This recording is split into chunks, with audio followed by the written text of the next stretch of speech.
Besides Street View and Cyclomedia panoramas, you can also use your custom panoramas in Windplanner. Go to the Edit menu, and through the Visualize tab, click on Custom Panoramas. Click on the plus icon to select a file from your computer.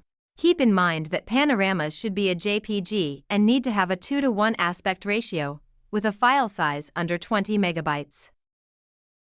Fill in the coordinates of your panorama and specify the correct height it was taken at, which in this case is 1.8 meters. Name your custom panorama. And click Import. Notice how now you have a camera icon as a marker, instead of an eye icon. Save it as a viewpoint and use your custom panorama for all functionalities you would expect from a panoramic viewpoint, like calibration, masking, and making animations. In almost every case, a custom panorama should always be calibrated. A more in-depth tutorial about panorama calibration is available in the tutorial section of our website. We can also support you with finding the right 360-degree camera.